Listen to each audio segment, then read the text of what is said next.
Hey everyone, Hey everyone. Wi-Fi pod from the library this week. Yeah, that's correct. What's going on? We just went to Kripalu. We did. We did go to Carvalho. Yeah. It feels like it was already a really long time ago, even though it was not. It was. I mean, what's today? Wednesday. Yeah. We got back. Well, I mean, you I got back back Friday, right. but then I went to Ottawa, so An unrelated Ottawa trip. unrelated. So how was Kripalu? You tell me. You were involved. I mean, I am always gonna love Carvalho. It's just like, I think, very reminiscent of being very young and just trying to figure all of this stuff out. You know, I think like my first trip to Kripalu, I got a gift certificate for an R&R day for like a holiday. And I was like 23, 24. I don't even think I was quite 24 yet. So it was my first like real experience with being in a completely like yoga spiritual space. And this was like not far from where we used to live. Right. Like, which I didn't really realize because I still have trouble keeping Kripalu, Menla, and Omega straight. Yeah. Kripalu I will definitely remember because You just stayed there. I just spent a week there. Uh-huh. Yeah, sorry. Yeah. It just feels very like a homecoming in a way. And to just like be aware of how you can be in the same place in a different time and how everything feels different and a little, so it was a little surreal and, you know, it's like going back to your high school or something and like, yeah, but like going back to your high school and seeing like your name on something, you know, like that was so weird. Like, well, yeah. And I love the food at Kripalu. Food is really good. I love silent breakfast. Mostly because it's like usually our first morning session is early anyway, and so, you know, I'm first thing in the morning to like roll out of bed and teach an hour and a half later is a little wild. Yeah. And it's been a long time, you know, like I only really do that on retreat, like teaching by 7, 8 a.m. is early. And then to go into like a big dining hall where there's like lots of sound is like, ooh. Well, it's also like, I was thinking, I mean, I like silent meals anyway, which is... It's true. Yeah. Sorry, not sorry. Breakfast is key though. I mean, not that every other meal that wasn't silent was bad. It was lovely. But in the morning, it's great because there are people that have words and people that don't have words in the morning, and I am one that does not. So it was just really nice to have that space to be able to wake up and be in and not not like not have to, but like to be on when you don't have to be on, you know? I mean, it could be hard. Yeah. So I appreciate it, and I didn't teach in the mornings like you did, so. Yeah. And Sabrina taught in the mornings a lot, so that was nice also. And still it was like our first workshop is right after breakfast, basically. So like, you know, it's nice to have the space between those two things. But yeah, it's just, I love it there. I still maintain that I love being at Omega more. Is that where I brought you the harmonium? Okay.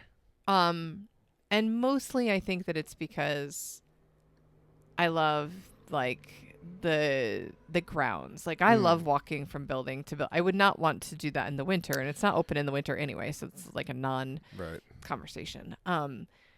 And I think that Kripalu is the perfect winter venue because you don't have to go outside at all. Yeah. You just get to be in this like warm environment, walking around barefoot, and it's, you know, it's very well heated. It's very well insulated. Like I did not feel cold once. No, quite the opposite, I think, actually, right? Yeah, the opposite. Well, you were asking me what I thought it would be or what I was expecting, and since I hadn't been there, so I said, oh, it's probably like one of the other places where it's a campus. Even Menla has buildings. And Right, it's a yeah. big campus. So I thought about that. And you said, no, it's one building. I'm like, oh, it's a little, I don't know if I thought it was weird or I thought, oh, okay.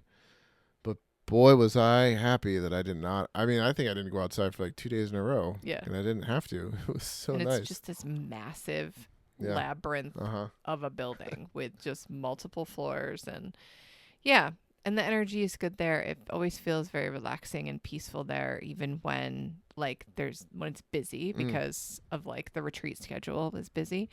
Yeah. So I hope we get to go back. Yeah, I thought it was great. I mean, seeing people interact with you and Sabrina and Jessica and watching them do all the retreat things with you guys seemed like, I don't know, I think people really liked it. It was great. Well, I mean, from a purpose perspective, right? Like we go to places that are big like that where there's a lot of different groups going on for exposure. Like it's like the retreat is like the sprinkles on top. Like being there is like advertising in a way, like helping people know about Yoga Farm that don't know about Yoga Farm. And then like the retreat itself felt like it was not predominantly students that know us. It was very new people to us. They bonded really quickly. There was a lot of connection made. And students actually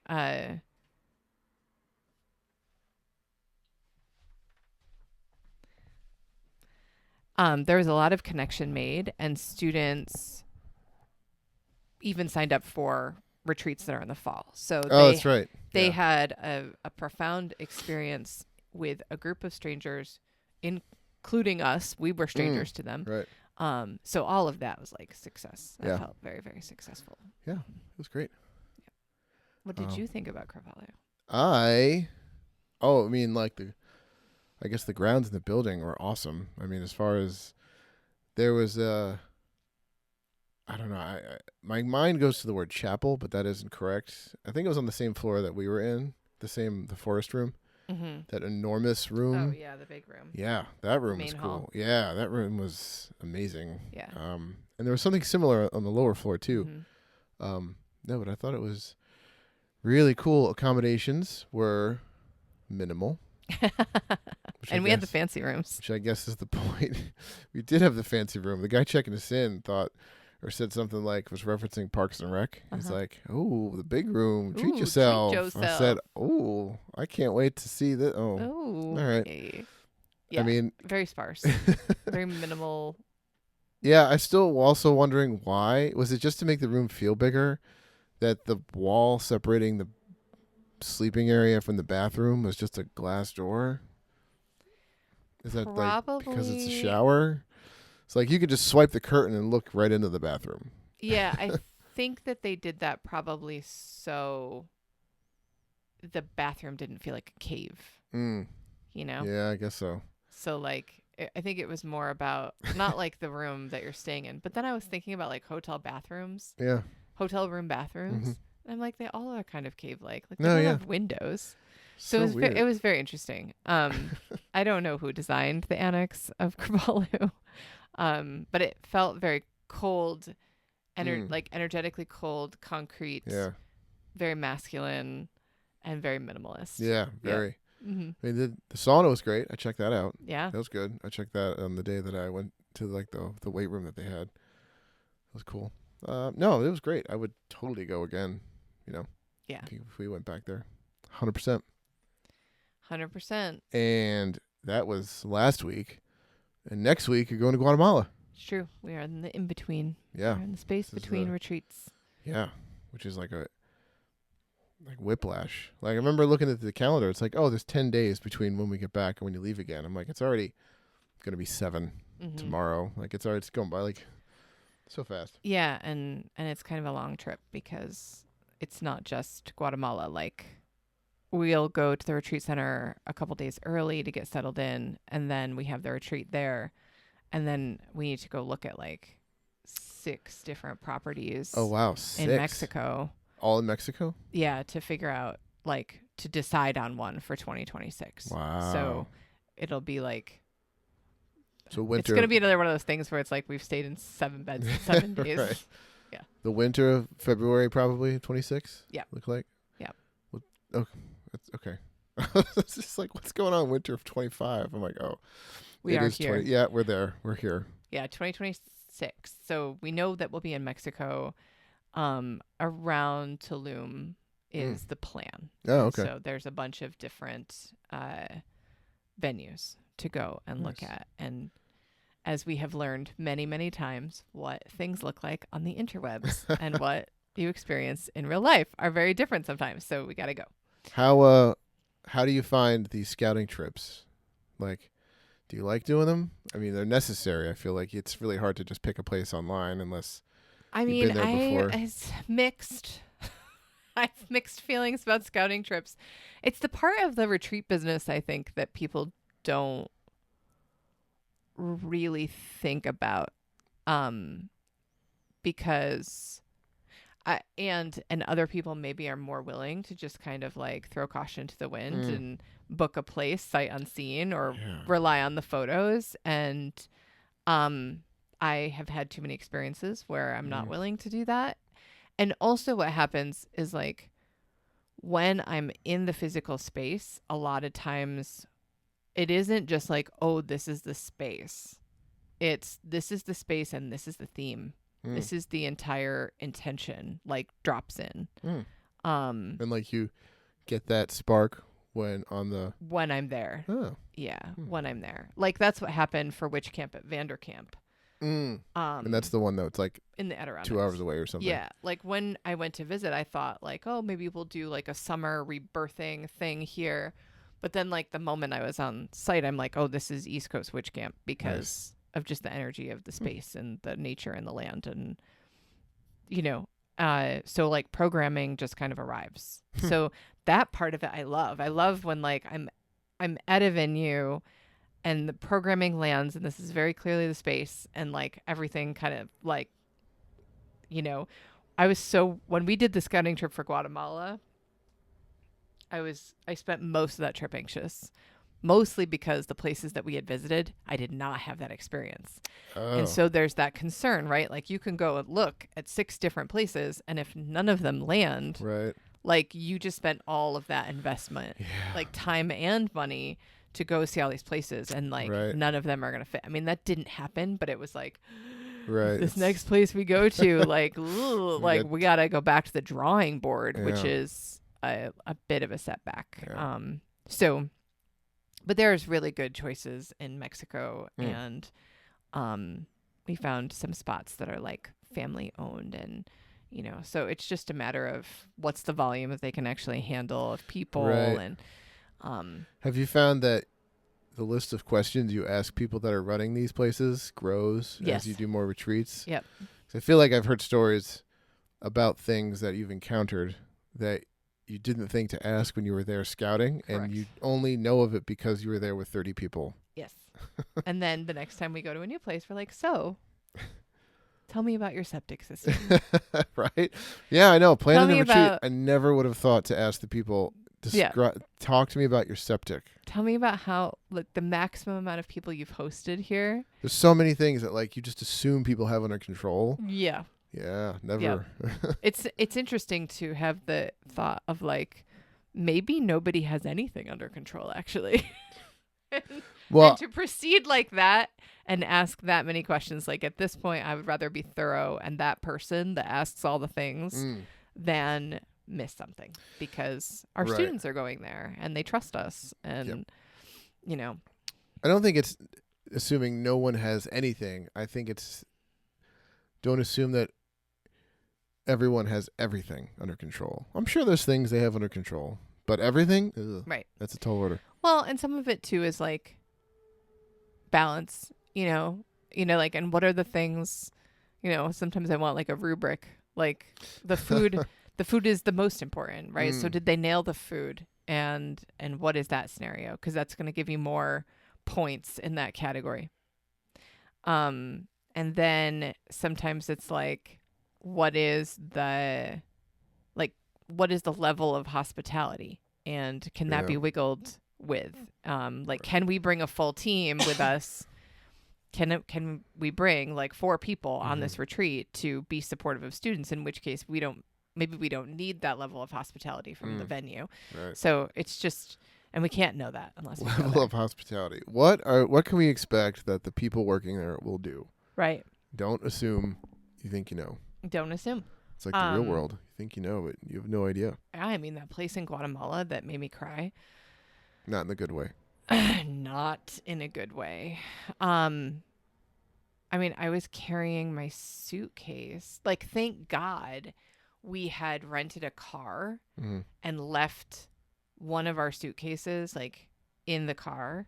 Otherwise, I would have been somehow trying to carry 2 suitcases up a mountain, because there was no like person, helper, Mm. trolley, concierge, Shuttle of some shuttle. kind. Yeah. Like, it's just straight up pick up your suitcase over your head Oh my and God. trek up the side of a mountain and dodge dog poop. And I was like, there are so many of our students that would not be able to do this, Right, yeah. like in That's any kind of safety. That's a tall order. Yeah.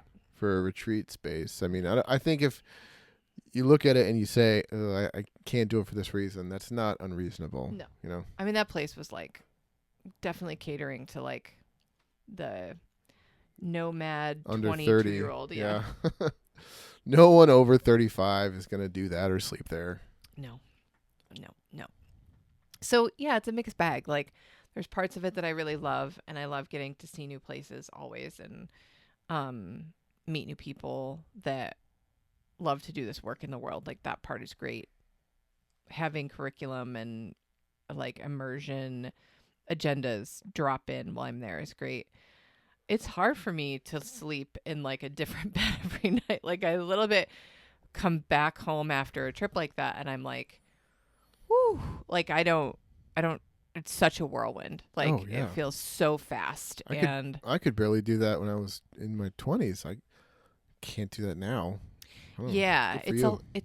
it's a lot. I mean, we travel. We do not travel that way. No, we do not. We are not like, let's see 6 countries in 3 days kind of people. No. We're like, I did that when I was 19. And even then, it was a lot. Yeah. Like, I was very tired. And I was able to do it and still be present in where I was and not have it overcome and be overwhelming. Not now. No chance. well, and sometimes the first night that you sleep in a new place, it's not the most restful Right. because it's a new place. Who knows And what like the the pillows pillows are are like. weird or like you sleep wrong. I don't know.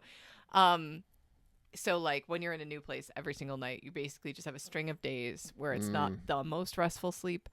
So, and as I'm saying this, I'm also like, oh, boo-hoo, Jeannie. You have to go like bounce around Mexico in the middle of Right. February when it looks like an Arctic tundra out here, Yep. outside here. It's going to be cold. I mean, I don't think it's going to be any colder than it was when we were in Iowa. We're not talking polar vortex. We're thinking more normal winter where like it's still going to be cold. Like, I thought you said it was going to be negative in the morning that you take us to the airport. I think I think it'll be -1 when Ugh. we leave as the low. So maybe by the time I drop you off at the airport at what time is your flight at 6 I don't remember. out of Ithaca? Something like that. I mean, so you got to be there at like 5. Right. I mean, you don't really have to, but like You're supposed to. you're supposed to. I mean, it's a very small airport and There's one terminal. There's 2 gates. yeah. 2 gates. Yeah, and on that note of like getting dropped off at the airport in sub-zero weather to then fly out to someplace warm, we were having this conversation of somebody needs to start a business of like locker rentals for your boots. Oh yeah. Like at the airport, you just get a little locker with a key, take off your boots, put on your sandals, store the boots until you get back and you land. That's a great idea. And then you unlock your boots. It's very niche. It will only work in certain airports, certain true. times of the year. That's true. It would only work, yeah. But I don't know, man. I mean, you could charge $5 a day, and then I mean, like, just because you're gonna drop us off, right? Right. So I'm gonna change into sandals in the car Oh my God. and leave my coat with you and run inside the airport because there's no way I'm bopping around Guatemala and Mexico with a coat and boots with me. I guess so. So it's like if you don't have somebody who's dropping you off at the airport, if you're taking a cab, Yeah. you know. You're gonna go. Where's the flight? I mean, the flight's out of Ithaca, so it must go to New York City. Yep. And you're gonna be in New York City and be okay. Well, I'm gonna be in the airport. Well, yes, but I mean, it's still chilly. Yeah. I mean, naked toes. Oh my gosh. Can I even get a think about pedicure? I got winter toes over it. here. Oh my God. Can't even So think about embarrassing. that. Yeah. Yeah. Well, that's So exciting. That's my And business. That's our business brainstorming that happened over the weekend. We were like locker rentals. Locker rentals. Don't they have lockers at airports? Do they not have that anymore? I don't know. I feel like they used to, or somewhere. I mean, not that I've ever noticed. So Yeah, I don't know. I Yeah. thought they did. Maybe I'm thinking of train stations in Europe. Of course. Yeah. Because Europe. Because Europe, all the good ideas. We're not really here to talk about travel today. No, we're here to talk about something else. This is 100%. I'm sitting back and listening. I have nothing to offer this conversation. Oh, I don't know about that. Really? Yeah. What are we here to talk about? We're here to talk about Tantra. Ooh. Ugh. Why'd you say that? I don't know. So start describing what it is, because I think when you hear that word, people might make assumptions. Well, let's start with that. When you hear the word Tantra, what do you think about? Think of Sting. Sting. Thank you, Sting. Right? Yeah. Because he went all like bananas in the aughts and decided to talk to everybody about tantric sex, right? Yeah, I think so. Yeah. Was it then in the aughts? Maybe even Early earlier. 2000s? Yeah, I think so. I don't think it was before that. I don't 20 years remember it ago being or a so? 90s thing, but Yeah, you're probably right. But that is the only thing I know about it. I know nothing else. yeah. And what I do know is insignificant. So Yeah. So there's like a major vein of yoga that is all about withdrawing of the senses. okay. Right? So like you could just start naming it. The second that I say withdrawing of the senses, you can start naming practices. Oh, okay. Right? I think of meditation. Meditation. Okay. Yeah. So we think of Raja Yoga. You think of the royal path of yoga being like, we're going to do these physical asana practices and like move our bodies so that we can withdraw our senses, withdraw the like outer world engagement Mm-hmm. to go deep within ourselves, because that's where you can connect to source and stillness and enlightenment or awakening or whatever Mhm. you want to call the thing that you're seeking when you do practices that are about withdrawing of the senses. So we're going to, abstain from things and Right. Even the idea of a yoga retreat, where you are retreating from your day-to-day real world, so to speak, and, leaving that behind and going somewhere else, right? You're not yeah, like super engaging in your life as it is. You are Right. removing yourself from it. right. And so like that's one major vein of yoga. And then there is the vein of Tantra or Tantrika, sometimes it's called, which is like engagement in the senses, engagement in life as a pathway to the divine, as a pathway to enlightenment. Okay. The only thing this reminds me of is, I don't know what it's called or if it has a name, but usually in meditation you try to focus on something. And then if you have a thought, you focus back on that thing. Like it's either Right. your breathing, a drishti, or Right. a mantra.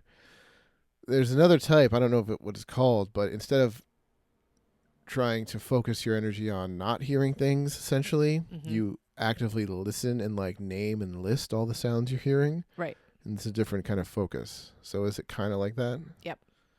Yeah, it's the difference between like an inward, internal, intrinsic focus compared to an outward, interconnected, engaged focus.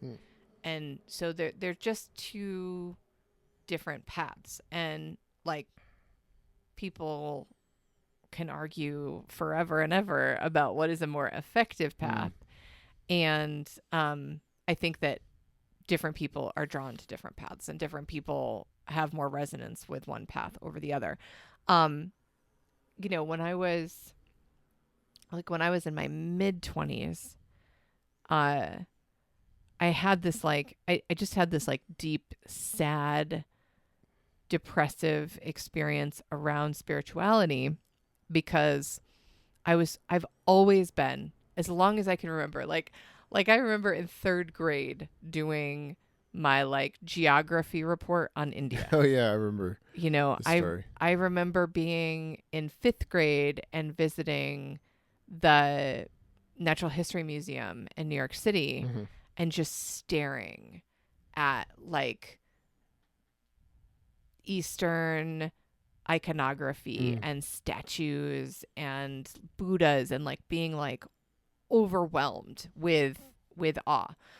So when I was a philosophy major in my undergrad for a hot second, Nana was not hearing that. thanks, Nana. Just put the kibosh on that real quick. Like, what? You can't get a job with this degree. I just felt like this overwhelm of sadness, because it seemed like at least everything that I was reading at that point pointed to, you either choose to be on a householder path where you get married and you have children and you have a job and you take care of a household, or you choose a monastic path. And like, it is a very clear divergence between the two.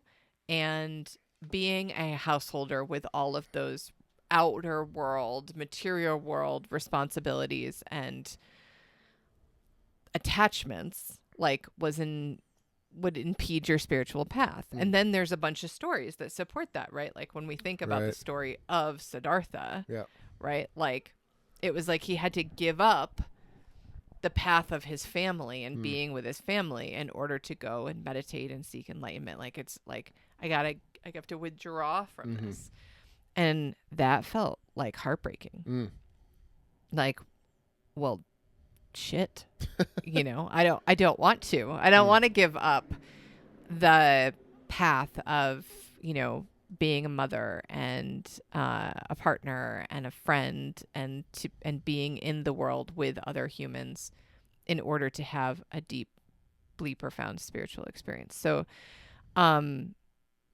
finding out that there was this other path of like sensory engagement and human experience, and using the human experience and all of our desires and aversions and opinions and judgments as a path to awakening and enlightenment, was like, it was just like such a feeling of like relief. And it felt like I got to do the both and when I found out about tantric paths. And of course, like you said, everyone associates that path with tantric sex. Well, I don't want to speak for everybody, but most people. Yeah. I mean, this is why we don't call the yoga that we teach Tantra. Oh, yeah. Because even though it is part of, like, there are many threads to Kundalini that are part of the tantric path. Yeah. Because people are like, is this naked yoga? Like, I can't even imagine what the questions would be in the inbox, or the comments on our ads would be. So there's that, you know, assumption that all Tantra is sex, as opposed to you can have tantric sex. And that isn't the only path of Tantra. That isn't the only part of it, right? Yeah. It's the most popular one. Well, I mean, you know, it makes people pay attention when you say that word enough times. And, you know, it is in direct opposition to, like, when you think about the 8 limbs of yoga, part of being on that path, the yamas and the niyamas are in, like, how you engage in the world and how you take care of yourself on this path. And one of the things is brahmacharya. Yeah. And brahmacharya is like withdrawal from Mm. from the senses, but specifically a lot of translations talk about it being, abstention from sex. Oh.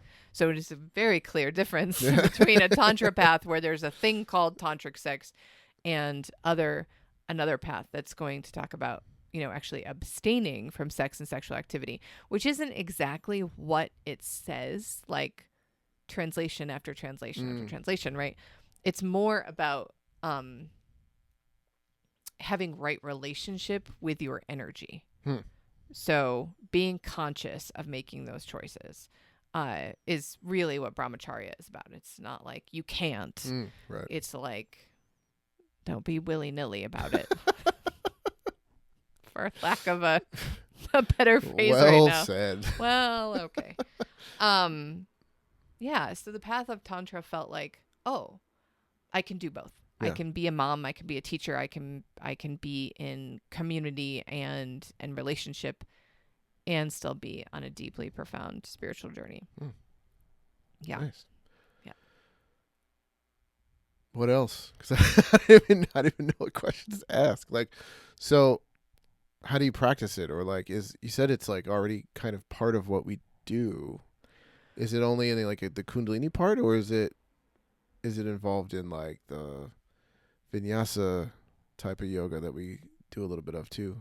I mean, it's anything. So like yoga can be anything, right? I just taught the Kundalini warriors yesterday about the 4 paths of yoga: bhakti, jnana yoga, karma yoga, and raja yoga. Thought I could name one of them. Nope, No? I lost them all. So like If you told bhakti me, yeah, sorry, go ahead. is the path of devotional love, Okay. right? So, and we actually want to think about it like bhakti yoga, bhakti yogis are a lot of the spiritual leaders that we have in the world. We could probably put them all, like if we think about Desmond Tutu or we think about Jesus, like when you think about a very profoundly connecting historical religious figure that people reference often, they are likely a bhakti yogi. They walk and they preach the path of devotional love that is at the root of whatever they're teaching and whatever denomination they're teaching it through. And so there is a lot of ways that bhakti yoga overlaps with tantra, because everything that you do is an act of devotion. So this isn't about like sitting still, going quiet and within and finding your connection to source and God, whatever there. It's like with every act that you do throughout your day, you are engaging with the divine. So it doesn't matter if you're washing dishes. It doesn't matter if you're, cleaning snow off the car. Like you're doing it with the spirit of devotion that you are offering the service up to your spiritual path. Makes me think of the mission statement for like nonprofits or yoga farm, where like, I've heard you say before, and we talk about the choices we make as an organization. We pretty much look at the mission statement and they're like, oh, does this align with what we're like? Is the action we're about to take align with what we're trying to do? Right. And if the answer is yes, so it seems like it's very similar, where all the actions you're going to be doing are different, but how are they aligned with, what do you say, devotion? Yeah, devotion for bhakti. And how is this actively engaging in your human self to be on the path to connect with your divine self? Like that they don't have to be separate things. And I would also say that in so many ways, karma yoga, which is the yoga of service, the yoga of action, being in action in the world, is also completely in alignment with Tantra, because it's, again, engagement of the senses, engagement in the world, and seeing all of those things as a prayer in one definition of the word. And this is why tantric sex got all blown up, was because it's like, if on one hand it's like abstain, The other hand, it's like, no, not only engage and do the things, but the thing itself is also an act of devotion and connects you to spirit, your higher self, your soul's essence, whatever.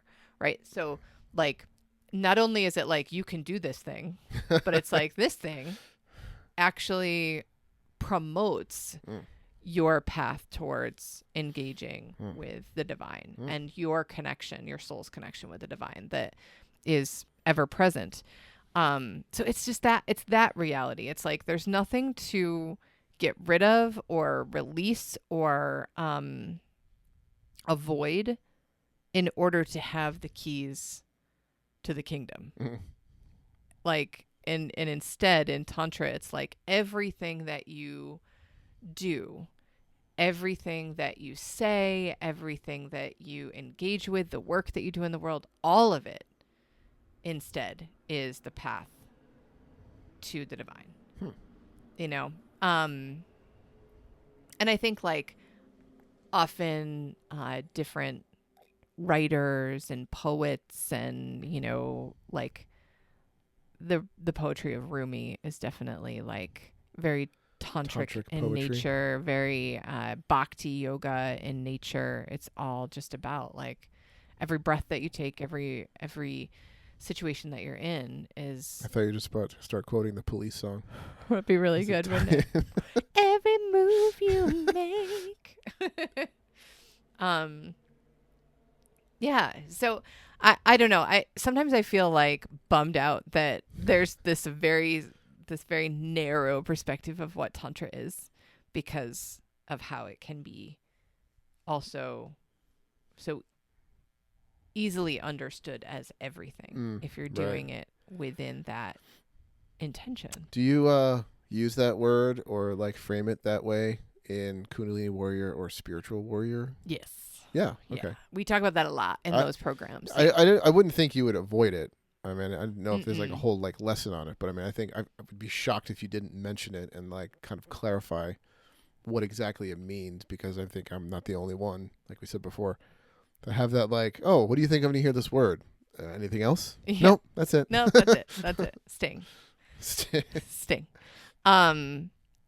Yeah, it's part of the history and philosophy coursework that we do within the trainings. And it's like it's a little bit of like debunking what that word doesn't always mean this thing. And it is very like sensory oriented. So like when we think about a Kundalini meditation, like we can compare the difference between a Kundalini meditation and transcendental meditation. Okay. Right. So when you're doing transcendental meditation, where is your focus? On the mantra. On the mantra. Yeah. So is the mantra spoken out loud? No. Is the mantra sung? No. The mantra is only existing where? In your brain. In your brain. It's a very internally focused. And what arises might be external, like your leg might fall asleep. And then you can tend to that. It's not against the rules of transcendental meditation. You can attend to it and then come back to the internal mantra. So the focus is internal. Whereas if you think about a Kundalini meditation, right? Like there are meditations where you're holding your arms out in front of you and you are staring at your thumbs. Oh, wow. It is completely an external. Man, I'm at the point now, I know that doesn't even seem easy, and then it's sneaky hard. Like that just seems hard. That seems so hard. And then I know if I try to do it, it'd be even harder. It's the meditation for Enneagram 7, I think. Oh, yeah? So it wouldn't be a bad idea for you to do that meditation because 7 is your growth point. So you can go there and in growth. But then you want to like focus yourself in because 7's going to get all bouncy all over the place. Yeah. But so it's very clear that in Kundalini yoga, a lot of the meditations are externally engaged. They might be externally focused. And eventually that external engagement is still going to bring you back to yourself. I mean, your first thought was like, this is going to be hard. Why is it going to be hard? Because your shoulders are going to hurt, because your gaze is going to wander, because your breath's going to get weird. So it uses the external pressure of being human to notice what goes on in your mind and to suss out some of that stress and to bring yourself back into balance. So it's just a different way, right? It's just a different way. And I think, like, for me, it's also important. I mean, because I do TM, we do TM. I also do Kundalini yoga meditations, that, like, I don't believe that there is one best path, right? Like, it's one of the things that I love about Ram Dass so much is how often he taught about, like, there's not supposed to be one path towards truth. There's supposed to be as many paths as there are human experiences. So we can stop arguing with each other about this crap. Yeah, and that seems I don't know if I'm just making this up, but like the idea where some lineages or practices say, well, you do this if you want to do it, but you don't do anything else. Is that common? Yeah. Is it more common than I think? Because some reason I think that. Well, I mean, it's a I feel handful, like that's religion. Yeah. Right? True. It's just like it's when the human ego gets involved in a spiritual practice and decides that in a capitalist world, we have to, even in that, maintain competition, right? Us versus them. Better than, less than. This is the way. This one, not that one. You know, we need congregants. So we need you to believe that this is the only path. We can't have you bouncing to 6 different churches every year. Like, you need to keep showing up here, and this is the right way, and stay focused. And there can be a lot of, like, spiritual shame around people who dabble in different pathways too. Really? Like, oh yeah, like shame from themselves because they feel like they need to decide, or shame from like the teachers saying, oh, you shouldn't be doing this thing if you're doing this thing. Shame from teachers. I mean, we went and did a scouting trip to a retreat center. I'm not going to mention the name of it. That is, it's open to anybody holding retreats there that are nonprofits, and they are within a particular lineage. Okay. So like, they have a temple on the property, like they are within that lineage. People are very devoted to that lineage. You like and can't do anything that's outside that lineage? You can. Ooh, but they don't like it. And when we were on the tour, the woman that was giving us the tour was like, well, you have to choose. You have to choose and be devoted. You can't just dip your toes in. And I was like, oh, we're not coming here. I was like, you can't just try a little of everything like a sampler. I am like, look at this opportunity for us to bring our students that maybe don't know about your particular lineage, and give them some information. Maybe it is the path for them, but maybe it's not. And she was like, well, you know, we can't be just trying things. And I was like, what? Isn't that like the whole point? I'm like, being here? We're not booking here. Thank you. You can tell me where that was later. I will tell you. I won't later. ask now. Yeah. Yeah. And it was, and it was a beautiful retreat space. I mean, absolutely gorgeous, in a lot of ways. Talk about a place we would also have needed to bring an entire full staff though. Oh, because people are there, like, volunteering and living and being in the life of the devotee, right? Not, like, so professional people there. They don't care if you have enough towels. They're like, they're in building C. Go find them. we all do. Yeah. Wow. So it's just, I think that, like, we want to start talking about Tantra outside of just this very narrow version of having tantric sex, and start to make sure that people in the same way that I want to talk about yoga in this way, because people have the narrow, you know, vision that yoga is asana all the time, and that it isn't all of these other things that it is. And the same is true about that word Tantra. Like, we just associate and we put it in a little box, and that's where it stays. Well, I feel like half of the trick with doing Kundalini stuff for Yoga Farm is that too. You know, I think Maybe not as much as Tantra, but there's a lot of like, oh, here's this question. Do you, I heard this. You know what I Mhm. mean? I'm like, well, you're kind of right, but not really. We just You know walk what I mean? around doing myth busting all the time. It's myth busting left and right Mm. around spiritual Well, practices. yeah, because I mean, like, where are they getting this information? Who knows? Teen right? Vogue. Teen. No, that's actually a really great resource. what a publication to pull out. If I asked for 5 different magazines, I don't think I would have ever Teen landed on Vogue Teen Vogue. is actually very on the up and up. Now? Yes. 2025? 100%. Really? You need to look up like the 3 most recent like major Teen Vogue articles. You're going to be shocked. Do you know this information right now? Yeah. How do you know this? What? Because Teen Vogue is on the up and up. Do you get digital Teen Vogue on the iPad? I just have to check it out sometimes because they know what they're doing. Wow. It's a little like quiet. Are they still Gen Z or are they Gen Alpha now? I don't even know. Youngest generation voice of the resistance. Jeff, well, I mean, if Eden's only 21, 22, it's Gen Z? How? Like they're I don't know. millennials? I can't with the generations. I feel like It's got to be millennial. No, I don't know. I need to. Generations are getting smaller. There's so many of them now. I feel like I remember hearing about baby boomers and Gen X until I was 30. Yeah. And now there's like 17 of them. I've heard it in the past 15 years. I think every week there's a new generation. Past 15 years, I've heard about 3 different Yeah. generations. Yeah. Ridiculous. But yes, Teen Vogue, check it out. I don't get a kickback from them, but Teen Vogue plug. That's awesome. They really are on the up and up. I may subscribe, but get the print copy so it shows up at the house. That would be amazing because I could use them for vision boarding. So that'd be great. So have a year's worth of Teen Vogue. Let's support Teen Vogue. How did we get here? I don't even know. Oh, it's awesome. Any other myths to dispel or bust, or any other angles of Tantra that you want to kind of mention?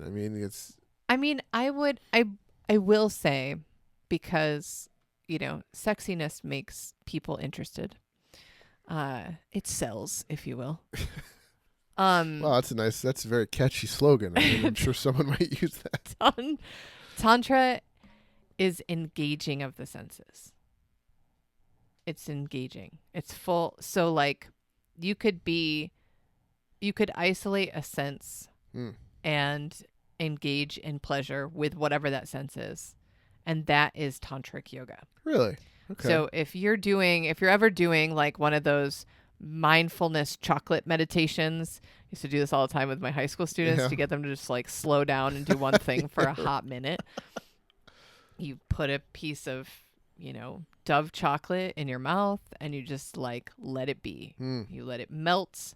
You savor every moment. Like that is Tantra. Huh.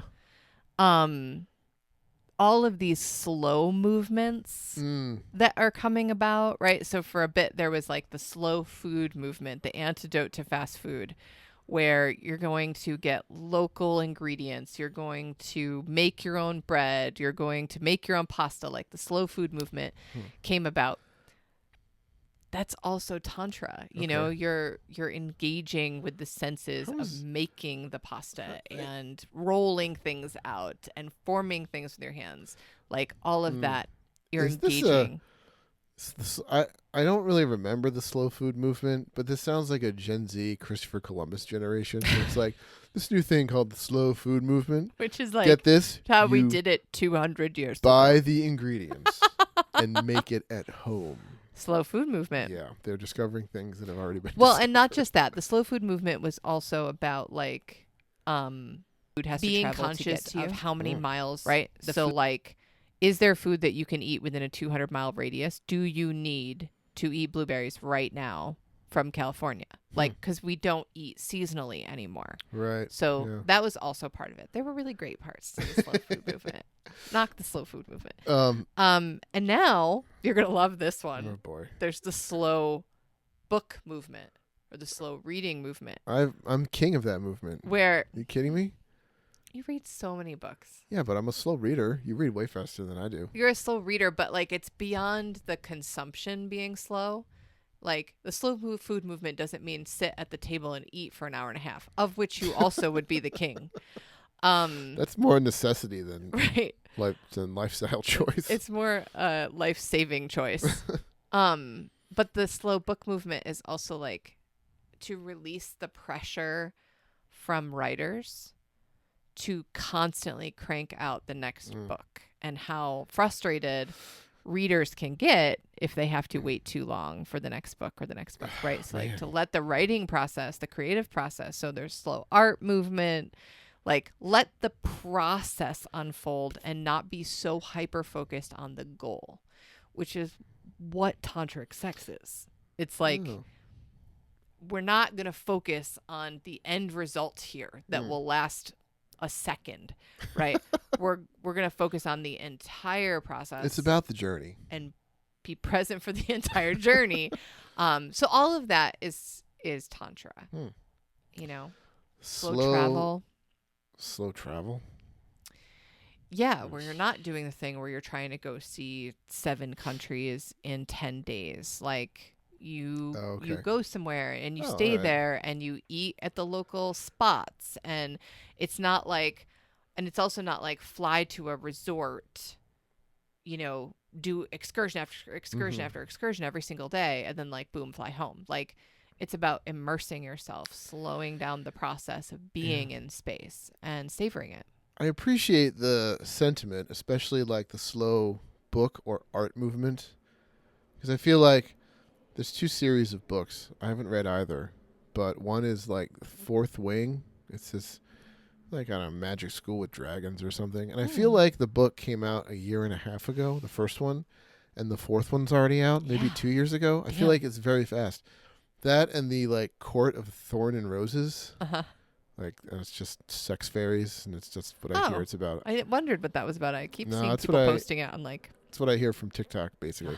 But I feel like, again, I'm way late to the party with this one, so I don't know when the first one came out. But all of a sudden, it felt like there was a dozen of them.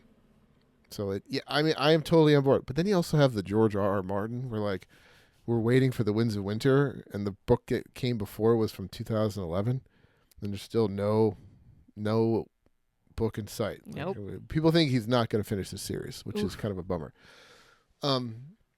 Yeah, I mean, I was thinking about what I thought about when you said like the slow art or whatever. We're thinking of Lord of the Rings, how it was filmed, because they did all 3 movies at once. Like they filmed them all at once over like a year or so, and then they released them one at a time, once a year for 3 years. And then at the same time, the Star Wars prequels were coming out, and like one came out in 1999, the next one was like 2002, and then 2005. And you did have that like, oh my god, I got to wait 3 years for the next one, and then it's like, oh, why can't you just make them all at once and do one a year? You know what I mean? I don't know. The older I get, the more I appreciate gaps between things. Yeah. It's like integration. It's like to spend a time thinking about it, which I also just hate that it's like, this is a new movement. Like, no, it's not. This is the way things used to go, because that's how long it took things to make. Right. It's like thinking about Bukaflud, right? Where books were only published in that part of the world once a year. Right. So like you had to wait for the next like book flood. Right. And letting things have seasons too, and letting things feel spacious. So all of that is tantra. All right. From, you know, a philosophy perspective, from a like you can slow down and be present and engage in your senses fully and enjoy the moment fully and take it all in, and that is an external experience. Like your internal world is engaged with the outside world in some way, and it's bringing you into this place of like divine ecstasy, if we're going to use that kind of language.